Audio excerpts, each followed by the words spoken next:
कहानी शुरू करने से पहले अगर आपने हमारे चैनल को अभी तक सब्सक्राइब नहीं किया तो सब्सक्राइब कर लीजिए और बेल आइकन दबा दीजिए। अगर ये वीडियो पसंद आए तो लाइक का बटन दबाना ना भूलें। इस फिल्म की शुरुआत होती है माउंट एवरेस्ट की ऊंचाइयों से। आज यह मल्टी बिलियनियर प्रेस्टन ब्लेक पहुंचा है। उसके साथ उसका कैमरामैन भी है। ब्लेक अपनी एक्साइटमेंट को कैमरे में रिकॉर्ड करवा रहा है। ब्लेक के साथ उसके और भी साथी हैं। ब्लेक बताता है कि उसकी उम्र 82 साल है और इस उम्र में भी वह इतनी ऊंचाई का सफ़र कर पाया है। तभी यहाँ जोर का तूफान आता है। बाकी तो भागकर नीचे की तरफ चले गए, जबकि ब्लेक की जवानी है जो उतरने का नाम नहीं ले रही।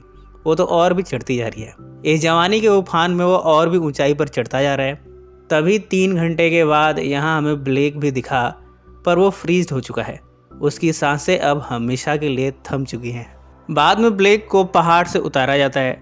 उसे हेलीकॉप्टर से न्यूयॉर्क लाया गया है।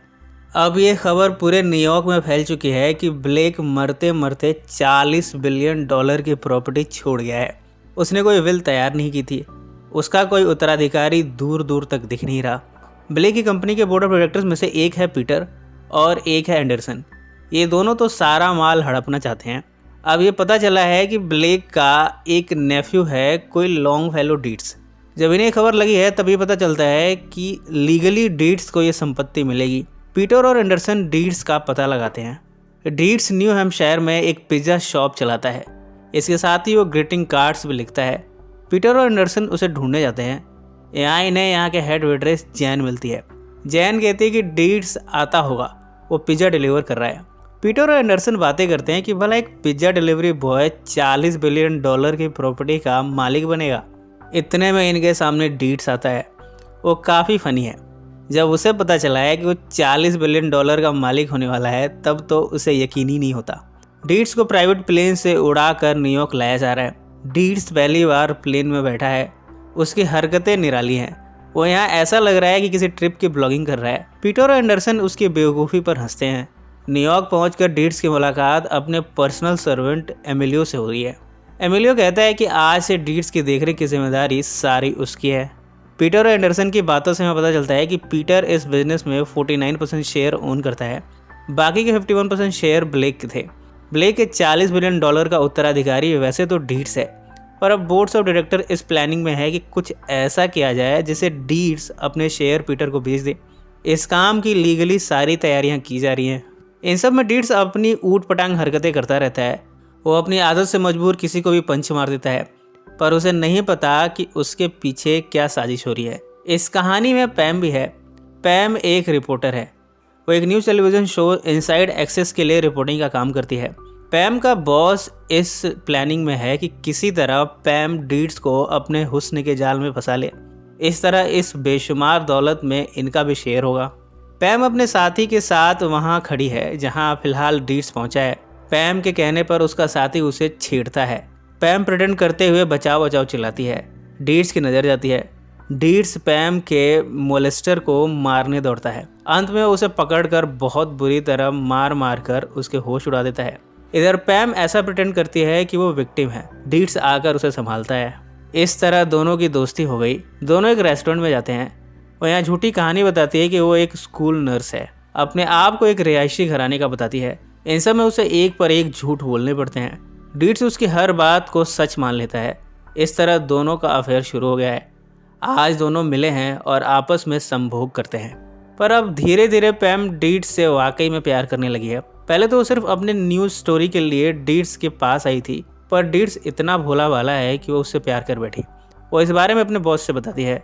वो कहती है कि मैं डीट्स को सब कुछ सच बताने जा रही हूँ। उसका बॉस उसे डांटता है। वो कहता है कि तुम मेरे प्लानिंग की धज्जियाँ उड़ाना चाहती हो। वो उसे धमकाता भी है, पर पैम नहीं डरती। इधर आज शाम डीट्स और पैम की मुलाकात होनी है। डीट्स ने स्टेडियम के अंदर ही उसे रॉयल तरीके से शादी के लिए प्रपोज करने की प्लानिंग की है। इसके लिए वो एमिलियो के साथ प्रैक्टिस भी करता है।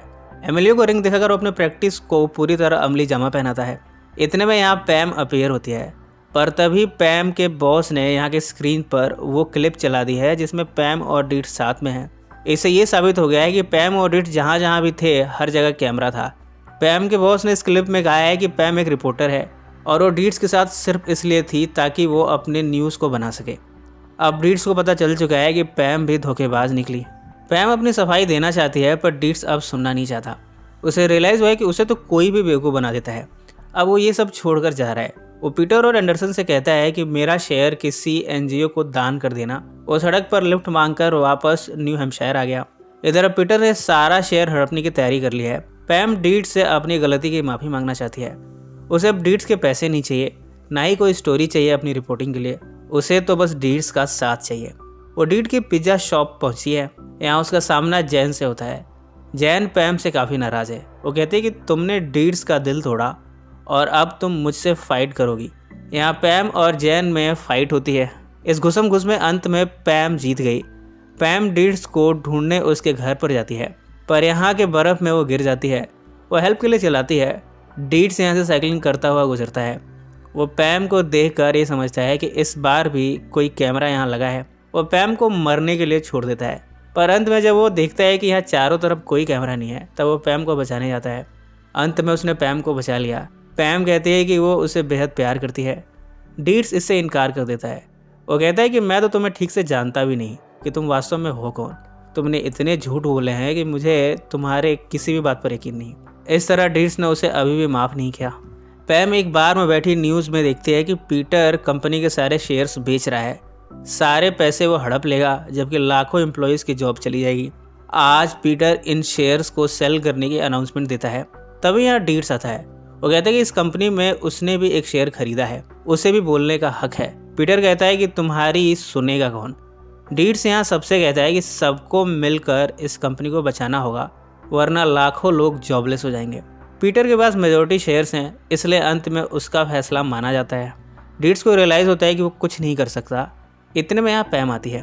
वो ब्लेक की डायरी जो चोरी हो गई थी उसे सबके सामने रिवील करती है। इसमें ब्लेक ने मेंशन किया है कि 1957 में उसका अपनी मेड पर दिल आ गया था। दोनों की नज़रें टकराई। ब्लेक उस मेड के पास गया। इसके बाद दोनों ने आपस में जिस्मानी संबंध बनाया। उस मेड से 9 महीने बाद एमिलियो पैदा हुआ। पैम यहाँ डीएनए रिपोर्ट भी लाई है। इस तरह 51% शेयर का मालिक एमिलियो हुआ। एमिलियो खुशी में उछलता है। अब चूँकि इस कंपनी का मालिक वो है, वो स्टेज पर आकर कहता है कि ये कंपनी नहीं बिकेगी और ना ही कोई जॉबलेस होगा।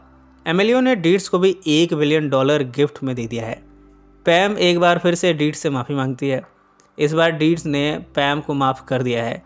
इसके बाद दोनों $1 बिलियन के गिफ्ट के साथ यहाँ से जा रहे हैं। इसी नोट पर यह फिल्म समाप्त हो जाती है। सो फ्रेंड्स, फिर मिलेंगे ज़िंदगी के किसी नए मोड पर।